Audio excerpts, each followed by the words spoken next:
Buenas, está começando agora mais uma edição do Mini Arco, versão remota, cada um da sua casa, conversando muito sobre futebol, falando sobre vários assuntos pertinentes ao mundo da bola, sempre com muita descontração, muito bom humor e também, como eu já falei, muito conteúdo, muita informação. Eu tô mais uma vez aqui acompanhado por Antônio Pereira. Bom dia, Antônio. Bom dia, boa tarde, boa noite. Bom tudo pra ti, guri. E aí, Léo, como é que tá? Igor, André, é um prazer sempre estar com vocês aqui. Amém, senhor. Já deu um spoiler aí de que temos mais um integrante da bancada hoje, André. Tudo bem contigo, André? Tá no litoral ou tá na capital? Tô no litoral ainda, Léo. Mas que baita esquema.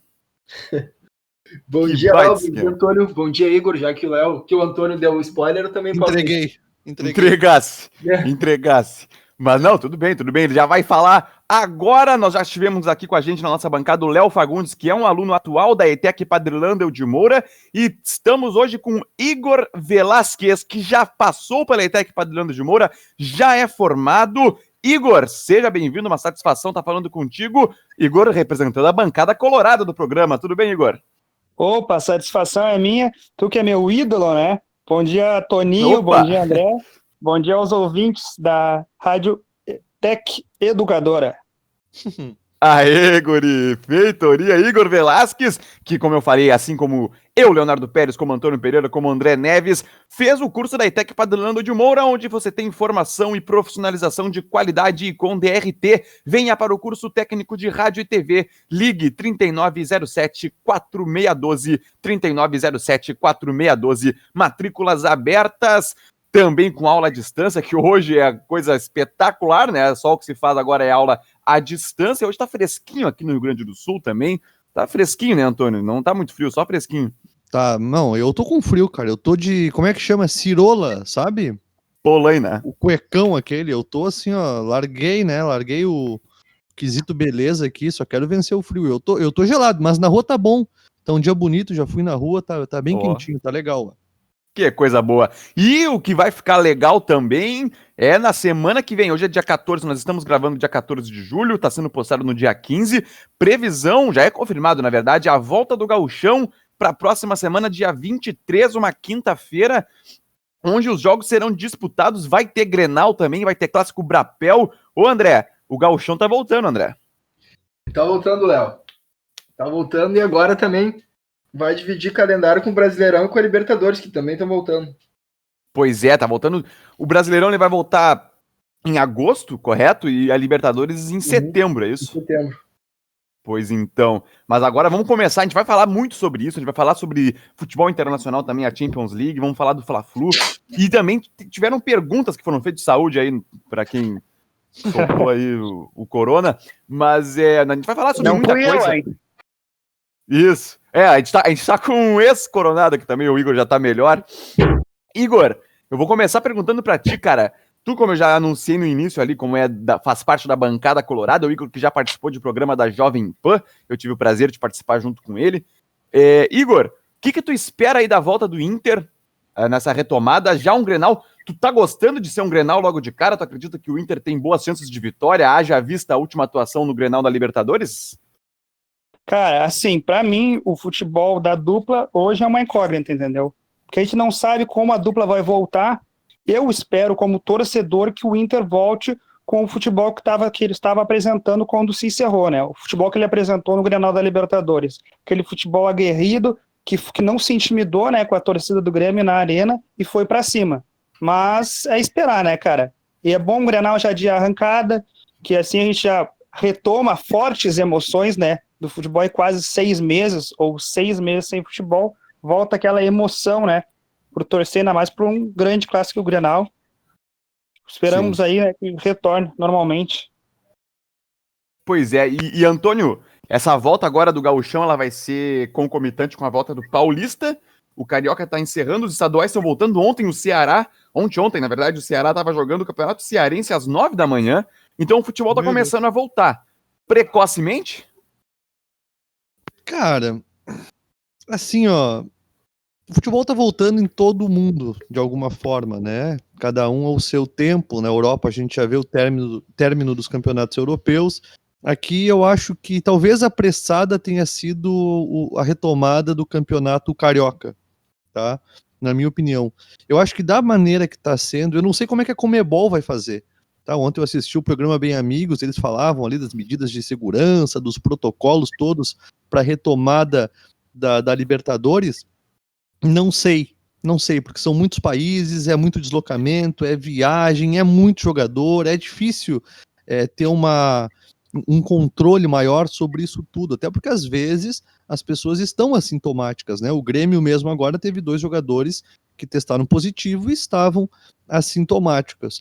Em relação ao Gauchão, a gente vem falando há mais de 2 meses sobre a volta do Gauchão. Isso. Eu acho que o Rio Grande do Sul teve índices de contaminação e de mortos muito menor, está subindo agora, mas assim, não dá para parar o mundo indefinidamente. Então tem que ver como é que vai ser esse retorno, mas eu não me surpreenderia se daqui a 2 semanas eles adiassem por mais uma ou por mais 2, porque o momento é muito delicado. Sim, é um momento delicado, é um momento de incertezas. Eu também concordo que dá para voltar o futebol o estadual em todas as partes aí do Brasil, com todos os protocolos, com toda a restrição que tem que ser feita, mas eu quero ver também, eu tenho uma leve desconfiança, um pé atrás, com relação já a um calendário nacional, que dirá o internacional, mas o continental no caso, mas é só em setembro, tem mais 2 meses aí pela frente, inclusive 2 meses mesmo, a Libertadores volta dia 15 de setembro. Mas agora o Brasileirão já é mês que vem. Assim que os estaduais acabarem, já começa o Brasileirão, e aí eu tenho já uma certa dúvida, questão de viagens, essas coisas, não sei como é que tu pensa, André. Léo, eu gostaria que fizesse um calendário, uma organização como foi feita a Liga dos Campeões, que se eu não me engano vai ser todos os jogos em Lisboa. Isso, até antes que tu complete aí, André, para já dar informação, a gente vai falar de Liga dos Campeões mais adiante. A Liga dos Campeões, pelo que eu vi, vai ser disputada as quartas. Ainda tem jogos das oitavas de final a serem disputados, e esses jogos vão ser realizados nos países das equipes. Por exemplo, o Manchester City pega o Real Madrid no jogo da volta, o Manchester City joga no seu estádio, para ter uma igualdade de condições. Por exemplo, o Real Madrid jogou no Bernabéu e aí o Manchester City jogaria no campo neutro, aí seria injusto. Então o City vai jogar no seu estádio e a partir das quartas de final, todos os jogos em Lisboa. Das semifinais ou das quartas? Não, das quartas. Das quartas já. Agora. Isso, a gente está nas oitavas, não foram, já tivemos 2 equipes que avançaram. Mas 4 equipes que avançaram, na verdade. Faltam outras 4. Uhum. E eu gostaria que fosse assim, tanto no Gauchão, quanto no Brasileirão, e quanto na Libertadores. Escolher no Brasileirão, já que são 20 equipes, 10 jogos por rodada, que escolhessem 3, 4 sedes com estádios de provavelmente capitais ou não, com menos casos de coronavírus. E tanto na Libertadores também podia escolher uma sede, então, que tenha bastante estádio. Lá na Argentina, região metropolitana de Buenos Aires. São vários estádios. Em Montevidéu também. Podia escolher assim. Não fazer... Porque é muita viagem, como o Antônio falou. São muitos países envolvidos. Pois é, mas essa questão da Libertadores, André, tem um fator complicador, que a Libertadores ela vai ser disputada simultaneamente com o Brasileirão, né? Também tem isso. Pois é, aí ficaria difícil de fazer essa logística, que seria mais adequada realmente, mas aí teria esse conflito aí com o calendário nacional. Teriam que fazer as viagens mesmo assim. Claro, se fosse só para um lugar específico, seria mais fácil o controle, mas mesmo assim não seria totalmente possível de que eles ficassem lá o tempo inteiro. Então poderia, já que Libertadores é uma competição mais curta, vir antes do Brasileirão ou depois. Pode ser, poderia ser também. Mas até a Libertadores ela já está confirmada que a final vai ser no Maracanã. Hoje o presidente da Conmebol também disse, né, que, André, que não tem mudança de plano nesse sentido. E a final seria lá para fevereiro também. Já que a final vai ser para fevereiro, como é que vai ficar a questão dos jogadores que vencem um contrato em dezembro? Sim.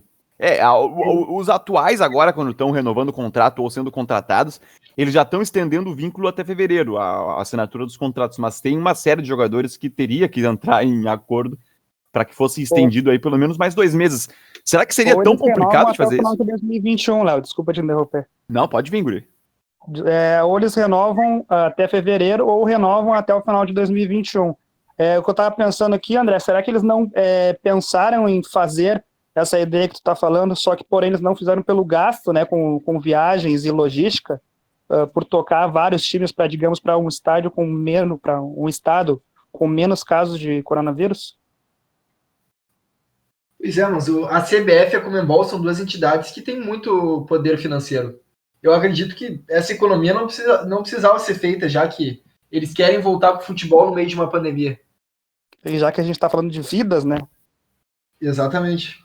Pois é. Mas agora com o Gauchão voltando, Antônio. Com o Gauchão voltando, a expectativa de ver a bola rolando, Inter e Grêmio. O Renato voltou ontem no caso, a Porto Alegre para começar a treinar de verdade a equipe tricolor. Tu não vê uma certa disparidade com relação às duas equipes pelo fato de o Eduardo Cudê estar treinando, estar presente, estar tendo contato com os jogadores pessoalmente, fisicamente, olho no olho, enquanto o Renato estava só em diálogos por WhatsApp, e só agora ele volta, além de todas as coisas que nós já discutimos aqui que o Renato fez, que é só agora ele tá voltando para começar a ter um contato direto com os seus jogadores. Tu não acredita que o Inter possa ter uma pequena vantagem com relação a isso? Sem dúvida, cara, sem dúvida. Essa é uma das coisas que eu pensava, dentre tantas outras, né, sobre a retomada ou não do futebol, dos treinos, a viabilidade de fazer isso, mas a verdade é que o Renato ficou 4 meses no Rio de Janeiro, e por mais que se consiga suprir uma série de demandas à distância, com videochamada, com telefonema, nada como o dia a dia, né? E o Cudê esteve sempre aqui analisando, observando, trazendo jogadores como o Jussa, que chegou recentemente numa oportunidade de negócio maravilhosa, e o Renato chegou agora, né? Há dias de retomar o futebol. Então, assim, eu acho que o Inter sai na frente. O Grêmio tem um plantel que joga junto há muito tempo, então já se conhece, já sabe os macetes de cada um, mas se fosse apostar em alguém nesse primeiro momento, eu apostaria no Inter pela intensidade que foi aplicada mesmo num momento tão delicado como esse. Uhum. Pois é. Ô Igor, não sei se tu viu, eu emito as minhas opiniões nas perguntas, tu viu? Eu vou te fazer essa pergunta agora, sim, porque o Renato chegou a dizer, a declarar que ele estava se comunicando com os jogadores via WhatsApp. Mas não é a mesma coisa, né? Ele estava fazendo aquele treinamento via chamada de vídeo, né? Aquela videochamada que tu faz. Sim, claro que tem uma grande diferença, o Inter larga um pouco na frente, mas só quero confirmar com vocês, a autorização à volta dos rachões, ela vai voltar ou voltou recentemente, né? Estavam só fazendo treinos físicos, a dupla Grenal. 2 meses de treinos físicos, essa semana voltando os coletivos. Sim, então não é tanta diferença. É só questão tática, assim, do técnico saber mesmo como está a questão física de cada jogador. Sim. Pois é que tem... Não, pode completar, Igor, desculpa. Não, só ia ressaltar que foi uma grande displicência do Renato ficar, né, na praia. Ele foi parado 2 vezes pela polícia, né? Agora ele foi abordado pela polícia, é verdade. Sim, desrespeitando o isolamento social e tudo mais. Até sem máscara ele estava na praia. Pois é. Isso aí eu também concordo, acho que teve essa parte aí de displicência do Renato. Mas é isso, se já está confirmado, mas claro, a gente tem que sempre ter uma visão um pouquinho mais ampla, mais macro. Semana que vem, então, já teria Grenal, mais uma vez teríamos. Eu vou pegar aqui, ó, eu tô com a tabela do Campeonato Gaúcho, os jogos que seriam na próxima rodada, que com certeza a gente vai falar muito sobre na semana que vem, na próxima edição, mas tem Inter e Grêmio, tem Ipiranga e Esportivo, Pelotas e Brasil, ou seja, o clássico Brapel na Boca do Lobo, Juventude e Caxias, o clássico no Alfredo Jaconi, São Luís e São José, e Novo Hamburgo e Aimoré, o clássico ali da região metropolitana de Porto Alegre, no Estádio do Vale. Eu esqueci o nome desse clássico, mas Novo Hamburgo e Aimoré, Novo Hamburgo de Novo Hamburgo, obviamente, Aimoré de São Leopoldo. Então é uma rodada com clássicos, chegou a ser ventilado que o Grêmio estaria querendo jogar na semana que vem a rodada de número 5, que não seria a rodada dos clássicos, alegando que poderia ter daí, voltar logo em seguida com o clássico, essa questão de intensidade e tudo mais, mas eu vi uma entrevista com o presidente da FGF, o Luciano Oxman, em que ele desmente isso, mas mais de um jornalista falaram sobre essa intenção do Grêmio de adiar essa rodada dos clássicos aí para mais adiante. Vocês chegaram a ver isso aí? Eu cheguei a ver que o Grêmio queria mesmo cancelar o Grenal, adiar o Grenal. Isso. E vir uma rodada mais cedo. O que seria para mim uma besteira, né? Já que nós ficamos tanto tempo sem futebol, nada melhor que o Grenal na volta.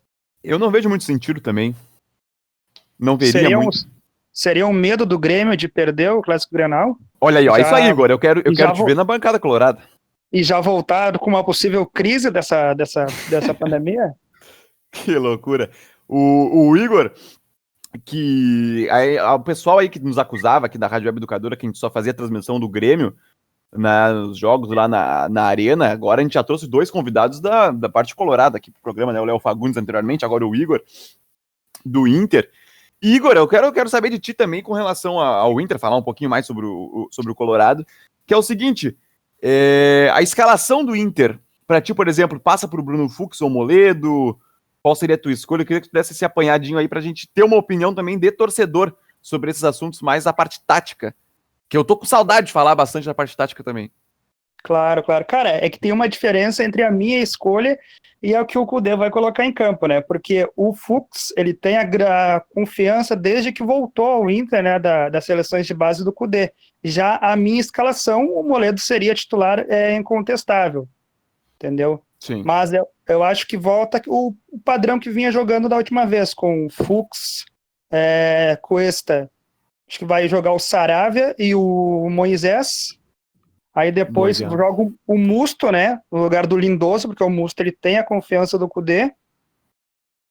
Aí depois joga Edenilson, Marcos Guilherme e Bosquilha. E eu acredito que fecha com o Thiago Galhardo e Paulo Guerreiro e o D'Alessandro no banco. Tá bueno. Que é também os 11 que eu escalaria. Só que colocaria, né, o Moledo no lugar do Fux, porque o Fux, para mim, por mais que ele seja uma promessa, ou já tenha se confirmado como titular, ele ainda não me passa a segurança que, por exemplo, o Kudê vê nele, entendeu? Uhum. Olha aí. É interessante ver essa opinião de torcedor, tá? O Igor formado na ETEC, obviamente, assim como a gente, tá trabalhando também nos canais, nos veículos de comunicação, mas é interessante ver a opinião de um cara identificado mesmo com a equipe e tendo uma opinião até parecida um pouco com a nossa, né, Antônio? Sim, eu tava louco que alguém falasse do Fux aí, porque Isso. eu sinto que às vezes fico cornetando muito alguns jogadores, mas pelo visto não, é um cara com muito potencial, tá no começo da carreira, mas no momento eu também colocaria o Moledo, porque ele, tudo bem que não é um primor tecnicamente, mas eu acho que tá mais bem preparado no momento, posso queimar a língua ali na frente, do que o Fux. E o primor técnico tu tem no Cuesta, né? Sim, eu acho que sim, aí é meio Kahneman e Claramente. Jeromel, né, o Moledo seria o Kahneman da dupla. É que se eu for ativar o modo torcedor aqui, o que acontece? Nos últimos jogos que eu fui no Beira-Rio como torcedor, principalmente eu fui da Libertadores, Inter e Universidade de Chile, bem no começo, né, daquela fase de pré-Libertadores, aquele momento tenso, né, era matar ou morrer. O Cuesta, o Fux, ele ficava trocando passes ali na frente da área, dando quase matando a gente do coração, né? Deu quase várias entregadas também no Grenal, acho que também aconteceu uma também, mas depois ele se recuperou. Então para mim o Moledo também, né, seria o mais ideal. Sim. Andrezinho, vamos falar do Grêmio com relação ao Bobsin. Isso aí, o Léo. Vitor Bobsin, volante, jovem jogador, ele tá sendo sondado por times europeus, é isso? É isso mesmo, Léo. Vários clubes europeus da Itália, da Alemanha, de Portugal sondaram o Vitor Bobsin do Grêmio e pode ser que futuramente venha uma proposta sem mesmo ele ter estreado, se eu não me engano, ele nunca fez uma partida como profissional do Grêmio. Ele é um volante que teve destaque pela seleção sub-17 brasileira e depois, logo quando ele chegou em janeiro, fez uma ótima Copa São Paulo, se eu não me engano, em 2018. E na hora que ele ia subir para o profissional, ele tem uma lesão, que ele para por quase um ano, depois nunca volta mais o mesmo, mas aquela campanha que ele fez, se eu não me engano, foi a Copa do Mundo Sub-17 e na Copa São Paulo de 2018, fez os clubes europeus quererem ele até agora. O Vitor Bobsin tem 1,84 m, 20 anos, ele é de 2000, nasceu em 12 de janeiro de 2000. No Manager ele é craque, hein? Pois é, o momento game aqui no... É que eu pego como referência o Manager, né? Até claro. O Firmino foi conhecido pelo mundo real pelo Manager, então o Bobsin é uma promessa. Confesso para vocês que eu desconheço, hein? O Bob Sim ou o Manager? Não, os dois. Pode ser o Não, Bob Sim. Esse é o jogo que eu conheço mais, um pouquinho. Tá vendo? Aí. O Bob Sim, como o André bem falou, ele pinta bem, só que daí, como é brabo, né? Eu já ia falar aqui outra coisa, mas é brabo. O Bob Sim, o jogador que tem esse tipo de lesão no início da carreira, eu sinto muita pena, porque eu também confesso que eu um pouco vi jogar o Bob Sim, quase nada, nesses jogos de base. Só que, pô, o cara, todo mundo falando que teria um futuro positivo pela frente, já com times europeus sondando, e daí, no momento ali onde ele vai entrar no profissional, o cara sofre uma lesão também, e agora o André trazendo essa informação aí de que times europeus voltaram a sondar o Bob Sim, eu até vejo como positivo para ele, porque é digamos que entre aspas, uma retomada na sua carreira.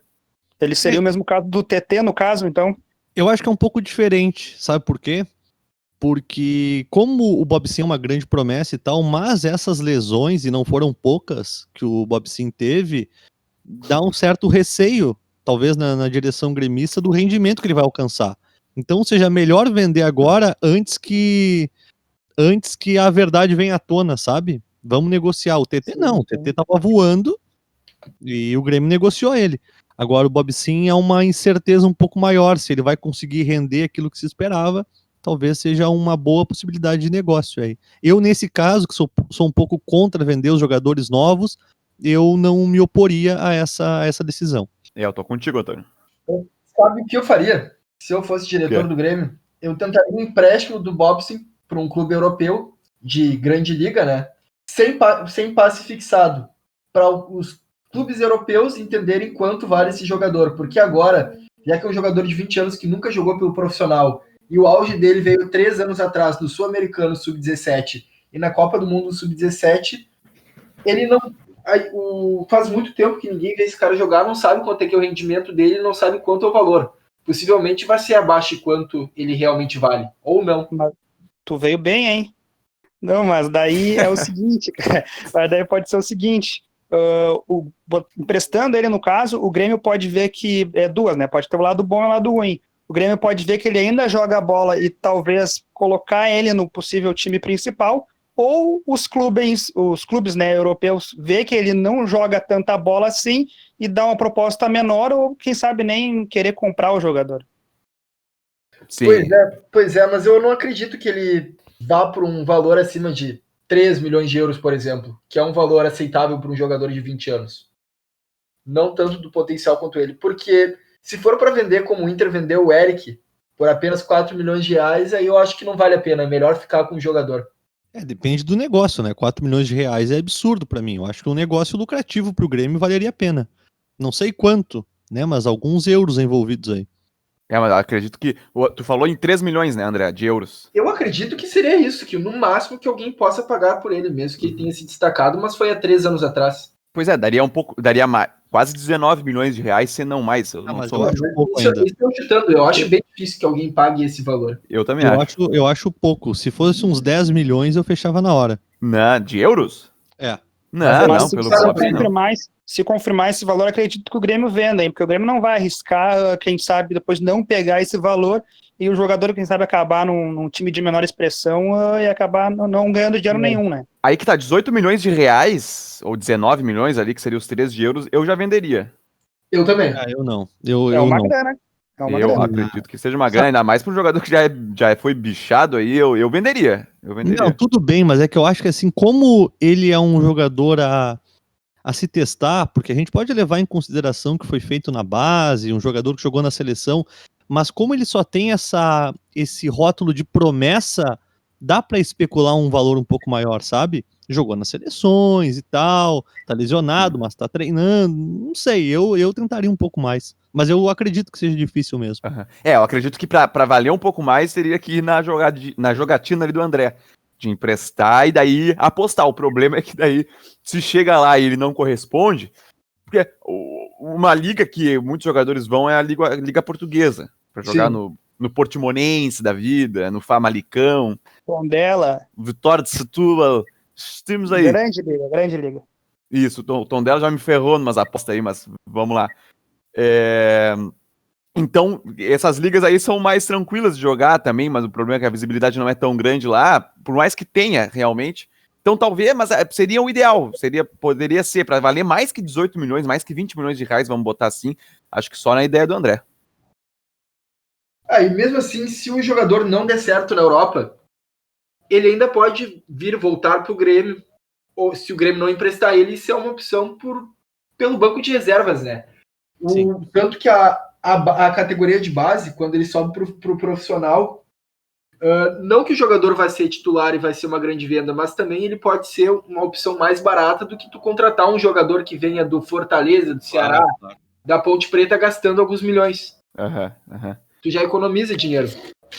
Pois é.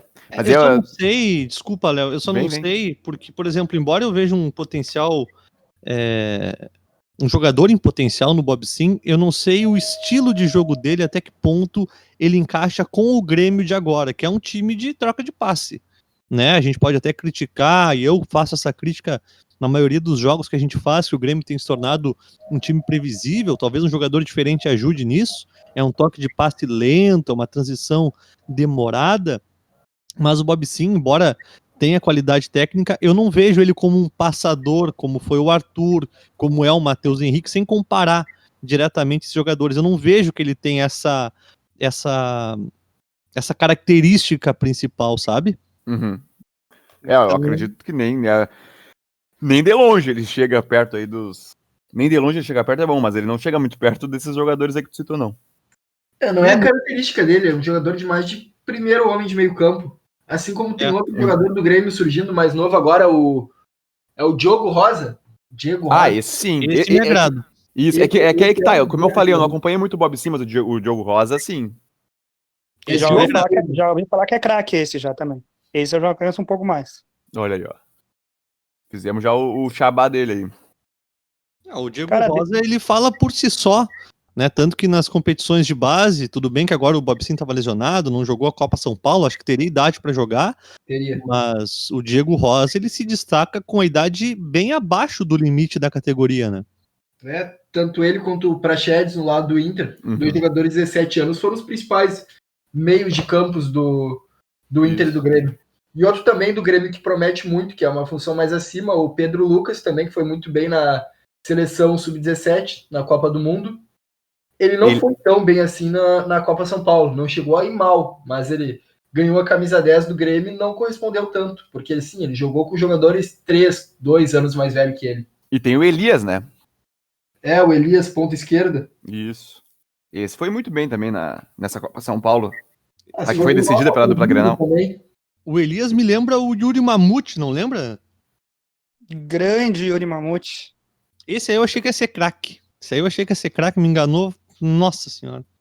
Corpo lento, alto, pesado, forte, espadaúdo. Pesado, parrudo. Cara, deixa eu aproveitar que vocês estão falando de Grêmio, base, negociação, para informar também, né? O que aconteceu com a história do Ferreira, do Ferreirinha? O Ferreirinha ainda, né? Isso, ainda não foi definido, ele entrou... Lá no início ele queria uma prorrogação de contrato com um aumento substancial de salário para uma casa aí de centenas de milhares de reais mensais, enquanto o Grêmio ele queria fazer um salário escalonado, onde em um ano ele receberia por volta de 35 mil, depois 45 mil, depois um pouco acima de 50. E acabou que não chegaram a um acordo, o Grêmio afastou o Ferreirinha, botou o Ferreirinha para treinar em separado. O Ferreirinha, juntamente com o seu empresário, entraram com uma ação na justiça contra o Grêmio, e aí já se criou o litígio judicial entre ambas as partes. Agora, informações que tinham vindo era de que o Grêmio iria buscar contato com o Ferreira e com o seu empresário para que tentassem chegar a um meio termo, a um acordo para que o Grêmio pudesse reaproveitar o Ferreira. O problema é que ainda está na justiça, está tramitando ainda na justiça essa ação aí que o Ferreira entrou contra o Tricolor. E isso dificulta um pouco também, claro, as relações entre ambos. Claro, então está na justiça, então ele não assinou com nenhum clube, não fez nenhuma negociação. Não, ainda está na mesma. Tá, porque eu gostaria que assinasse com o Grêmio, né, que parasse com essa enrolação ali e se acertassem, porque tanto pro Grêmio quanto pro Ferreira seria ótimo que ele permanecesse. Tudo parou. E eu com o Inter, né? E seria pior pro Ferreira, que já tem 22 anos e daqui a pouco não vai conseguir outro clube melhor que o Grêmio. E no Grêmio tudo parado, né? A gente falou bastante sobre o Everton, se sairia ou não. Teria chegado sondagem também em cima do PP, daí o Ferreirinha poderia ser mais importante ainda, já que ele joga na mesma posição que os dois. Mas não avançou mais nada, né, André? Não avançou mais nada, Léo. Até o Grêmio tentou um contato para renovação, mas ainda não aconteceu. Uhum. Sabe o que é uma... Pode vir. Seria a minha próxima pergunta, né? Porque eu vi que primeiro já tinha uma negociação com a acertada do Cebolinha com o Napoli, aí depois dos últimos dias eu vi que o Napoli tinha interesse no PP. Aí no fim não se confirmou nenhuma das duas. Não, eu já vi com uma informação. O Napoli vai contratar um atacante do Lille por um valor bem acima até que queria pagar pelo Everton. Está especulando 60 milhões de euros. É o Victor Osimhen. Osimhen, acho que é assim que se fala. Não, isso é mais ou menos isso mesmo. É, o atacante nigeriano do Lille, da França. Eles chegaram a falar de um do Sassuolo, não falaram? Mas... falaram o Boga. Boga. Tá, mas pois é, aí fica complicado. O Grêmio não teve negociação, mas o que teve é 2 jogadores contaminados, né? É verdade. É verdade, isso aí. Mas não foi divulgado quem foram, né? Não, já pensou voltar agora? É o Cebolinha e o... Diego Souza. Não, o Diego Souza... Já foi, Diego Souza já pegou. Já. É, o Matheus Henrique. É só tu ver a escalação. Quem tiver fora é os dois que estão com coronavírus. Dá pra ver pelas imagens do treino. Boa, é. Se o Igor passou perto de um deles, aí também pode vir com a informação, Igor. Que daí a gente já vê em primeira mão aqui. Lá no Derby Paulista, pelo lado do Corinthians, divulgaram que o volante, o Cantígio, colombiano, tá com Covid e não vai enfrentar o Palmeiras. Lá volta com o clássico também, né? Corinthians e Palmeiras. Vocês acham que a dupla Grenal faz bem em não divulgar o nome dos 4 jogadores, da dupla de jogadores que tiveram com coronavírus? Eu acredito que vai da intimidade, né, de cada persona. Aí chegaram num acordo lá para não falarem, mas agora, antes até era um pouquinho mais fácil de esconder, mas agora com os jogos voltando, os jogadores que foram contaminados certamente não vão estar semana que vem. É uma questão de respeito com os jogadores também, né? De repente o cara não se sente bem em revelar, botar na mídia que ele tá com... Cara, mas isso só mostra pra mim, escancara, o quanto é temerário, sabe? Eu entendo a volta, até falei que não dá pra parar permanentemente com o mundo, mas tu vê que o Grêmio, o Inter tomando todos os cuidados, a gente tá falando de clubes de futebol com uma situação financeira muito diferente da realidade da sociedade como um todo, tomando todos os cuidados, o jogador tá exposto. Ele vai pra casa, ele entra no carro, ele vai no mercado, tudo isso é um risco, né? Eu não sei, claro que tem acordo com patrocinador, a gente quer ver o futebol, a gente gosta disso, tem um programa falando a respeito disso, mas eu não sei, assim, eu ainda tenho um pouco de receio com essa retomada em grande escala, Campeonato Brasileiro, Comebol, eu não sei o impacto que isso pode ter lá na frente, sabe? Em âmbito regional, eu acredito que até que tem como, mas eu ainda... Se fosse hoje, tá claro, é em agosto que vai voltar o Brasileirão, mas eu acredito que o cenário tem que dar uma alterada aí. Se não der uma alterada no cenário de crescimento de mortes, nesse sentido, e de casos de contaminação do vírus, eu também tenho um receio com essa volta aí do Brasileirão em agosto. Mas sabe o que eu não tenho receio, Igor? Opa, pode falar. É merchan. Exatamente. Eu não tenho receio de ir no Bar Imperial. O bar para reunir os amigos e degustar as delícias brasileiras que fica do ladinho da ETEC, ali na rua Santana 375. 3 áreas, varanda coberta, varanda descoberta, promoção de chopp das 4 da tarde até as 9 da noite em tempos normais. Eu e o Antônio estivemos lá na semana passada, gravamos stories, postamos nas nossas redes sociais semana passada lá diretamente do Bar Imperial, conversamos com o Celso, que nada mais é que o sócio, dono do bar, e conversamos com ele, perguntamos como é que estava a situação e ficamos sabendo de tudo ali, questão de teleentrega, delivery, o bar está funcionando das 11h30 da manhã até as 5 da tarde, tanto no iFood quanto no Uber Eats, é só pesquisar ali por Bar Imperial, fica na rua Santana 375, como eu já falei, siga-os no Instagram, @imperialpoa e delicie-se com as comidas espetaculares com as bebidas espetaculares do Bar Imperial. Tem cerveja artesanal lá também, que é uma coisa de louco. Vou te levar lá quando acabar a pandemia, viu, Igor? Oh, se Deus quiser, a gente vai para comemorar aí que a gente ficou vivo. Exatamente. Inclusive, Léo, se tu me permite o depoimento, a gente esteve lá semana passada, né? Com máscara, álcool gel, a gente viu o pessoal tomando todos os cuidados, mas uma coisa que me chamou muito a atenção, e eu nem comentei contigo, foi perceber que apesar dos pesares, né, porque está sendo difícil para todo mundo esse momento, especialmente para as pessoas que estão no comércio, né, e estão vendo as suas vendas, o seu fluxo de caixa mudar abruptamente, o Celso é um cara que estava numa energia boa. Tava. Né? Ele estava legal, estava para cima, estava encarando de uma maneira positiva. Eu acho que isso é importante, né? Isso se mantém no serviço deles. Isso. O Celso nos recebeu ali, nos viu, a gente estava até gravando do Imperial, e ele já abriu um sorriso ali, nos cumprimentou, perguntou como é que a gente estava, e foi bem legal, assim, rever o Celso, que sempre nos recebia lá nas terças pela manhã. Mas também, para ter uma internet fodida. Olha aí que coisa boa, hein? Tentou não falar, mas não teve como, né? Não teve, eu ia ferrada. É que daí se eu mudasse disso pra ferrada, aí ficaria ruim, né? É fenomenal. Teve que falar essa palavra, né? Fantástica! Conexão à internet sem limites via fibra ótica é onde? Na internet O Sul. A sede fica na Avenida Presidente Getúlio Vargas, 1836, em Alvorada. Telefone 3483-3900. 3483-3900. Fala com a equipe do Marino. Internet O Sul, a melhor conexão de internet da grande Porto Alegre. Tomara que não caia esse merchan aí depois que eu falei, né? Mas foi no sentido positivo da palavra. E, Igor, se eu não te levo, eu vou te levar no Bar Imperial, tá? Aí na outra semana eu vou te levar no Bar do Chico, que está há mais de 40 anos no mercado. É simplesmente o melhor bar da Zona Norte de Porto Alegre. Fica na rua Doutor Ari Ramos de Lima, número 37, no bairro Vila Ipiranga. O Antônio já é sócio de carteirinha do Bar do Chico. Eu já fui muitas vezes lá também. É um lugar espetacular, que também está passando aí por esse momento, mas está passando de cabeça erguida. E sempre com um bom humor. O Antônio pode até... Já deu depoimento aqui no Mini Arco falando sobre isso. O pessoal lá tá bem legal também, recebendo todo mundo que pede. Faz o seu pedido aí de tanto comida quanto bebida. Tá bem legal lá, né, Antônio? Não, lá, os guris ali são muito queridos. É um bar que tá há muitos anos no mercado.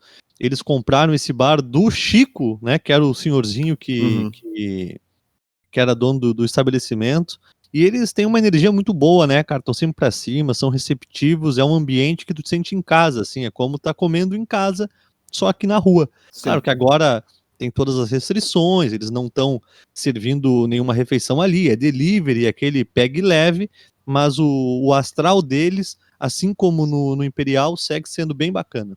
Espetacular. A gente pode tomar a saideira lá, daí tu assina as comandas pra gente. Claro. Paga pra nós. Claro, mas o que tem mais dinheiro aqui entre nós é o Antônio. Disparadamente. Então tá ruim, hein, galera? Então, ferrado. Então ferrou. E o lugar certo para você pedir o seu utensílio personalizado é na MD Brindes. Canecas, camisetas, bonés e tudo que você possa imaginar, da maneira que bem entender. Mande sua imagem que o resto a MD Brindes faz. Siga-os no Instagram, @MDBrindesRS, e diga que os encontrou por intermédio da Rádio Web Educadora. Buenas, eu tinha falado no início do programa, a gente vai falar agora rapidamente sobre o Fla-Flu, né? Hoje o programa está sendo postado na quarta-feira, dia 15 de julho, subido também ao ar na rádio da web, da Rádio Web Educadora, no site webeducadora.radio.br. E o Fluminense perdeu para o Flamengo no jogo de ida por 2-1. O confronto vai ser na quarta-feira mesmo, mais uma vez agora com o mando de campo do Flamengo, transmissão do transmissão do SBT da partida, e o Flamengo... vai ter? Não sabia? RBT, vai passar. Eu ia falar, a quarentena tá tão louco com essa pandemia que até o SBT resolveu passar jogo. Boa. Exatamente. Não, a gente tá voltando à década de 80, 90, porque a temporada 2020 vai terminar em 2021, e isso acontecia muitas vezes naquela época. E o SBT tá voltando a transmitir futebol. O SBT que transmitiu a final da Copa do Brasil de 95 entre Grêmio e Corinthians, que o Corinthians foi o campeão, foi o SBT que transmitiu e teve recorde de audiência. Picos de audiência espetaculares do SBT. E agora de novo, né? Pois é, claro, Campeonato Carioca, um pouco menor, eles estavam querendo ter uns 10 pontos de audiência, mais ou menos, atingir isso, que é até de certo modo, modesto, essa meta aí que o SBT tá botando, porque a Globo, nesse horário, tem 33 pontos de audiência, com a novela e o Jornal Nacional. Mas vai levar uma galerinha, porque o pessoal é TV aberta, o pessoal gosta de futebol, né? Com toda certeza. Eu tava até meio preocupado com essa transmissão da SBT, mas confirmaram o Theo José, né, da Fox. Isso, bom narrador, baita narrador. Claro, aí fiquei só esperar agora quem vai comentar, né? Eles estavam falando em ídolos, tanto do Flamengo quanto do Fluminense, mas o Theo José, ele fez história na Band ao lado do craque Neto. Boa pedida. Isso, mas é muito engraçado ter o craque Neto tava vendo os vídeos dele no Facebook lá, dando risada. Mas aí, galera, Flamengo não tá jogando aquela bola toda, hein? E o Jorge Jesus, e eu já vou começar aqui a sessão de perguntas dos nossos ouvintes, dos nossos engajadores, eu gosto de falar essa palavra, no Instagram. É uma pergunta do Leandro Silva, que é a seguinte, que daí a gente já vai emendar aí com o futebol que o Flamengo apresentou nesses dois últimos confrontos contra o Fluminense. Jorge Jesus vai ou fica? Ele está sendo sondado principalmente pelo Benfica, que chegou com um caminhão de dinheiro, e o Flamengo, coincidência ou não, nesses últimos 2 jogos, eu assisti o segundo tempo no domingo e todo o jogo na quarta-feira passada, apresentando futebol mas bem abaixo, nem um resquício, tirando o gol do Pedro, de abertura do placar contra o Fluminense. É que depende da grana, né? Se o caminhão de dinheiro chegar por ele, acho que o Jorge Jesus vai. Informação é de que o Flamengo estava oferecendo 4 milhões por temporada, enquanto o Benfica ofereceu 6, André. E o Jorge Jesus tem uma cláusula no contrato que, caso venha a proposta dos 3 grandes de Portugal ou de qualquer outro time que disputa as grandes ligas da Europa, ele pode rescindir com o Flamengo sem problema e sem multa. Sim. Esse é o contrato assinado pelo Jorge Jesus. Mas eu acho difícil que o Benfica consiga pagar isso, já que o Benfica comprou o Pedrinho do Corinthians por 20 milhões de euros e já está atrasando o pagamento do Corinthians há 2 meses. E parece que eles falam que só vão pagar para o Corinthians quando fizerem a apresentação do Pedrinho. Mas até a apresentação do Pedrinho lá em Lisboa eles estão demorando. Tá, mas André, eu não sei se tu tem essa informação. O contrato do Pedrinho com o Benfica já foi assinado. Já foi assinado. Tá, então você assinou o contrato porque eu já tava com um pé atrás sobre isso. Ele Benfica já. Tá. Só que eles estão atrasando e com isso o Corinthians também, por uma má administração, tá há 3 meses devendo salário para os jogadores, mas o presidente André Sanches explica que é pelo atraso no pagamento do Benfica pelo Pedrinho. Sim. Daí. Feito em junho, já não foi feito em junho, também não vai ser feito agora em julho, já avisaram, talvez em agosto.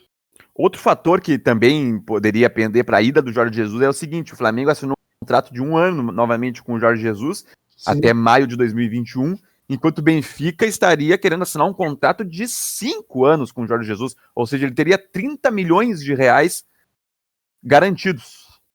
30 milhões de euros, perdão. Porque ele receberia por temporada no Flamengo 4 milhões de euros. Imagina, Benfica, 6 milhões de euros, 5 anos do Benfica, uma conta rápida, 30 milhões. Tá, é bastante grana, mas deixa eu dizer o seguinte, tu perguntou se ele vai ou se ele fica, Isso, né? E pergunta do Leandro Silva no nosso Instagram. Grande Leandro Silva. Cara, eu acho que talvez ele vá. Sabe por quê? Porque eu acho que quando o cara tá decidido, ele chega e se pronuncia.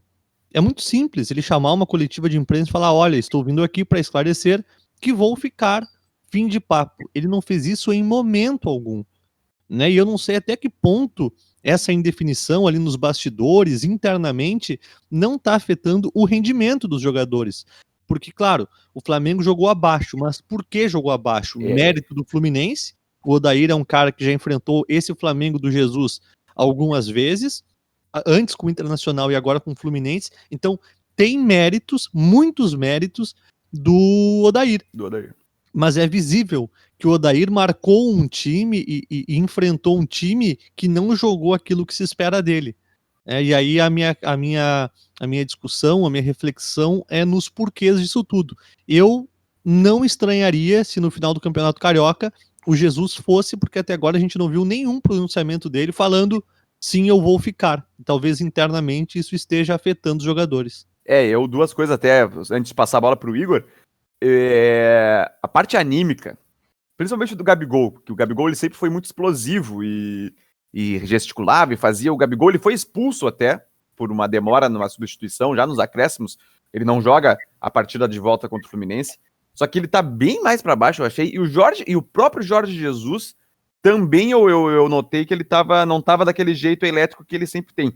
Pois é. São só indicações de que poderia estar acontecendo alguma coisa. Se eu fosse apostar minhas fichas, eu também falaria que o Jorge Jesus iria rumar para Portugal. E outra, né, Léo? Não tem por que ele não ir, né? Já ganhou tudo, quase tudo aqui no Flamengo, brasileiro, Libertadores. Faltou um Mundial só.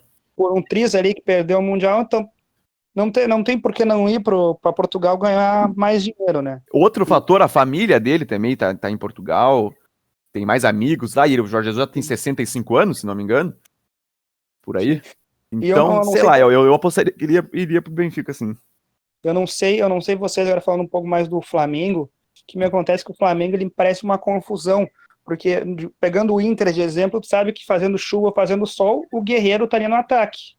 Agora o Flamengo é tanta estrela, cara, tem jogo que joga o Vitinho, tem jogo que joga o Michel, tem jogo que joga o Gabigol, tem jogo que joga o Pedro, ou joga todo mundo junto, fica uma salada de fruta. Esse último jogo, o Flamengo ele jogou com um time misto na frente, né? Tava o Gabigol, o Pedro, o Vitinho e o Diego. E o Diego, exatamente. Olha que festa. E tem uma outra coisa aqui que a gente acabou não falando, mas se vincula lá na mídia portuguesa, de que uma vez que o Jorge Jesus vá pro Benfica, ele tem 3 jogadores que gostaria de levar consigo. Exatamente. Então, imagina internamente, os caras estão treinando, vem uma mudança no treinador, não falam, não tem uma posição se vai ou não vai, se especula que ele vai levar 3 jogadores, quem serão os 3? Então, cara, não tem como perguntar isso, sabe o nome dos 3 jogadores? Eu cheguei a ver, não é confirmado, mas seriam Léo Pereira, Gerson e Bruno Henrique. O Gabigol não vai ter, né? Que ele foi considerado a pior contratação da história do Benfica. Exatamente. Eu ia falar isso, o Gabigol já passou para Portugal e não deu certo. O Léo Pereira? Léo Pereira, que acabou de chegar no Flamengo, foi esse ano aí que o Flamengo contratou. É estranho, hein? Porque não tá com essa moral toda com o Jesus, ficou no banco na última partida. Jogou o Gustavo Henrique, né? Mas foi indicação do próprio Jorge Jesus a contratação do Léo Pereira, ele já queria até no meio da outra temporada, e da temporada passada, no caso. Mas agora essa escalação o Flamengo deu uma poupada no time dele na final agora. E eu acredito que o Léo Pereira entrou nesse rodízio aí, nessa rodagem. Porque o Jorge Jesus gosta bastante do Léo Pereira.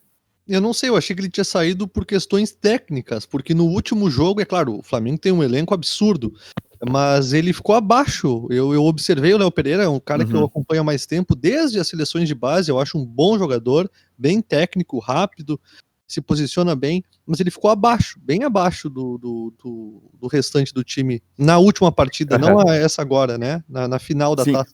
Mas nessa agora o Gustavo Henrique, ele não é uma falha clamorosa, mas ele se atrapalha no gol do Fluminense também, não acompanha o Evanilson. De forma que o Rodrigo Caio vira unanimidade, né? Pois então.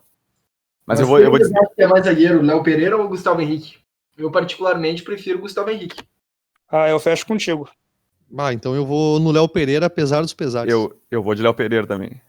Empate, Empate técnico. Precisamos de número ímpar aqui nessa nossa... Jeromel. Pronto. Jeromel. Gurizada, agora já entrando mais para a reta final do nosso programa, temos mais aí uns 10 minutos. Eu vou continuar dando voz aqui aos nossos engajadores no nosso Instagram. Vai lá, @Rádio Web Educadora, siga-nos no nosso Instagram, até a página do Facebook, Web Rádio Educadora também. Acesse o site webeducadora.radio.br, inscreva-se no canal, deixe seu like, comente logo abaixo. Aqui a pergunta, e agora eu quero ver, hein? Agora eu quero ver, um dos motivos do Igor estar aqui hoje. Pergunta de @Franci Delamori. Se não me engano, aqui não ficou completo, mas é por aí. Um abraço aí pra Franci. Pergunta é a seguinte, eu vou começar com o Igor. O Grêmio tem Mundial? Polêmica, hein? O Grêmio tem Mundial. Que bomba. Não, mas vamos responder sério aí que eu quero. Não, vamos sério. Aqui o programa é sério. Olha, sério. Quer Tem, responder? né? Quer responder no próximo? Beleza. Não, Tem. Tá. Mas como torcedor, eu tenho certeza que não. Porque se tu for olhar pelo lado da época, o torneio era assim, né, cara? Digamos que daqui 20 anos o Mundial da FIFA agora mude e faça um outro formato. E vai mudar, né? Aí já mudou, né? Mas Exatamente. digamos que não seja mais da FIFA, aí vai anular o Mundial do Inter. Sim.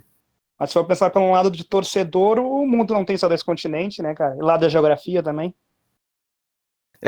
O que se fala muito no argumento colorado também é a questão. Argumento colorado, eu quero dizer que quem tem a opinião de que o Grêmio não tem Mundial são os colorados. Nunca vi um gremista até hoje falar que não, o Grêmio não tem Mundial, o Grêmio é intercontinental.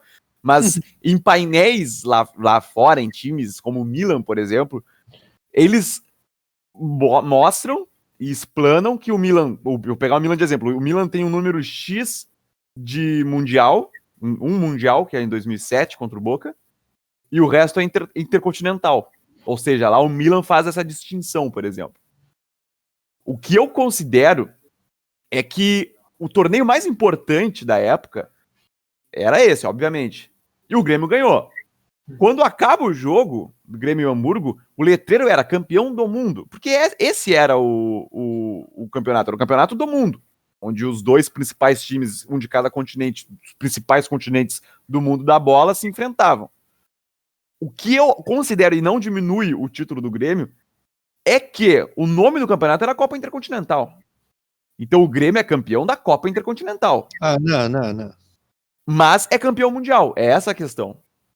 Não, pra mim o Grêmio é campeão mundial, assim como aquele campeonato que teve aqui no Brasil, que jogou Real Madrid, Vasco, também vale, cara. É campeão do mundo. É Campeão do mundo, campeão mundial. Mas existe essa distinção de nomenclatura. Entende? O Grêmio é campeão do mundo, mas é campeão da Copa Intercontinental. Vai ser uma eterna briga, né? Então ele é campeão do mundo intercontinental de uma vez só. Que loucura, hein? Viu só? É sempre uma discussão, não adianta. Acho que vai ser claro. sempre. Mas eu considero, mas aí que tá, só pra arrematar, eu considero que tem o mesmo peso, viu? Não, é do mundo. Mesmo peso. O Igor falou que vai ser sempre uma discussão. Pra mim não tem discussão, isso aí é corneta. O Grêmio é campeão do mundo. Que isso? Como não? Mas aí que tá, é a coisa de torcedor, mas é uma discussão que tem uma forte, coisa curiosa. E não só aqui. E não só aqui, em São Paulo tem muito isso. Lá, torcedor de Palmeiras e do Corinthians falam que o São Paulo não é tricampeão mundial. Tem um mundial e 2 intercontinentais. Não, tá louco. É tricampeão mundial. E assim, antes do Inter ser campeão do mundo sobre o Barcelona, não me lembro dessa discussão. Isso é um bom ponto. Né? Aí o Inter é campeão, vamos relativizar o outro título. Os dois são campeões. Até para antes do André. Oi, Antônio. Não, eram épocas diferentes, modelos diferentes. Sim. Não, o campeonato mais importante. O Grêmio é campeão mundial. Pra mim.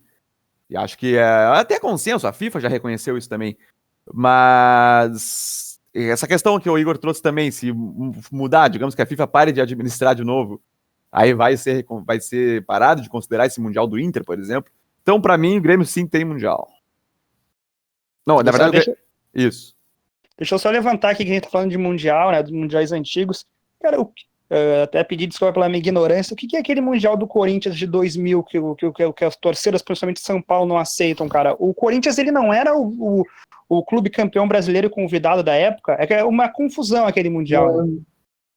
Não, ele foi o clube campeão brasileiro convidado da época. Eu só não me recordo porque o Vasco participou, já que o campeão da Libertadores em 2000 foi o Boca Juniors. É que o Mundial, eu posso estar falando besteira agora, tá? Mas o Mundial, ele era para ter sido disputado no final de 99, com os campeões de 98, uma coisa assim. Acabou que ele foi disputado, porque, se não me engano, foi no verão, aqui no Brasil, início do ano de 2000, esse campeonato. Foi campeão da Libertadores em 98. De 98. Foi por isso que o Palmeiras participou desse Mundial de 2000 também, ou não? O Palmeiras, Não, o Palmeiras foi em 99. O Palmeiras Eram jogou contra... 4 times, não era? Era o Flamengo, não, o Vasco, Corinthians, e tinha o Real Madrid e o Manchester United representando a Europa. Se eu não me engano, tinha times da Oceania também, da Ásia. Também tinha. E aí, esse Mundial ele é considerado pela FIFA também, só que pra mim, ele é um Mundial assim que é uma ilha. Ele é uma ilha, porque não teve nada igual depois. E foi um campeonato teste e o Corinthians foi campeão mundial pra cima do Vasco. Não, e eu te digo que foi muito legal, assim, eu gostei daquele modelo, porque eram grandes times, cara, tanto o Manchester, o Real Madrid, o Vasco tinha Edmundo, Romário, Juninho, era só timão. Foi um baita jogo Vasco e Real Madrid até, né? Uhum. Daí tu considerar isso. Um show do Edmundo, né? Eu já era vivo, mas era muito... Pois é, e o Edmundo erra o pênalti que dá o título pro Corinthians na final do Mundial. E aí o Corinthians é bicampeão mundial tendo uma Libertadores, que é outra discussão que é espetacular. Mas é que uma coisa daí agora, aqui ó, momento de desabafo, que não dá pra aguentar, tá, a gente tá tendo essa discussão, que eu também acho que tem um certo ponto desnecessário, o Grêmio sim tem campeonato do mundo, só que, cara, o Botafogo agora, há uns meses atrás, tentou argumentar de que era tricampeão mundial por conta de discussões que fazia. O Palmeiras, o Mundial de 51, e aí o Palmeiras reivindicando esse Mundial de 51, fez com que o Fluminense, que disputou o mesmo campeonato em 52, e o Fluminense ganhou esse campeonato em 1952, o Fluminense tem no letreiro no Maracanã ali, onde tu assiste as partidas, fica na mureta ali da arquibancada, um letreiro dizendo Fluminense campeão mundial de 52. Então ficou uma bagunça, onde cada torcedor ele considera o seu e fecha um biguinho ali e já era. O Vasco também, ele se considera bicampeão da Libertadores por um título que conquistou na década de 40. E é muito, tem uma lista. Que daí dessas... já estão se passando, né? Desenterrar título dos anos do tataravô e achar que é campeão mundial, né? Tem que viver com a realidade. Quantos mundiais o Inter tem? Ganhou o Rogamper lá do Barcelona, ganhou do Manchester City do Barcelona, ganhou a Copa Kirin ali no Japão. Kirin, a mais importante que é a Suruga, né? A Copa Suruga, Copa do Dubai, ganhou do Inter de Milão. Então o Inter é muito campeão mundial. 5, 6, 7 vezes campeão mundial. Seguindo essa lógica aí, principalmente do Botafogo, e essa lógica do Botafogo faria com que o Bangu também fosse campeão mundial. Bangu ganhou um campeonato com Sporting e Bayern de Munique. Exatamente. Então, cara, aí que o Botafogo. Aí já fica uma coisa extremamente desconexa da realidade. Ficaria uma coisa meio que de terraplanistas. Mas tudo bem. Gurizada, 2 minutinhos aí para encerrar o programa. Tem mais perguntas também que fizeram aqui pelo @Rádio Web Educadora. Eu vou criar mais enquetes lá também para o pessoal se engajar, para o pessoal ficar por dentro e também continuar mandando perguntas, porque o nosso público ouvinte também é o nosso pauteiro, assim como o André Neves. Portanto, continue mandando suas perguntas lá pela Rádio Web Educadora. A gente vai criar ali os storyzinhos para ficar mais fácil também. E tem uma pergunta que vai ser legal também de discutir. Eu já vou deixar encaminhada, mas não vai dar para tempo de ser agora. Qual é, de fato, a maior torcida do sul do Brasil? Tá bueno, mas essa aí a gente não vai responder agora. Só o Igor. Igor, qual é a maior torcida do sul? Mais uma polêmica no ar, hein? Qual é a maior torcida do sul? Pode botar o torcedor aí para responder. Pô, sem sombra de dúvidas, a maior torcida desse Rio Grande do Sul é a do Esporte Clube Internacional. Fechou, muito obrigado, Igor Velasquez, a sua participação agora fechada com chave de ouro aqui no Miniarco. Ô, Igor, muito obrigado mesmo pela participação aí, cara, vamos marcar mais vezes. Claro, cara, eu que agradeço o convite aí de vocês e precisando, tamo aí.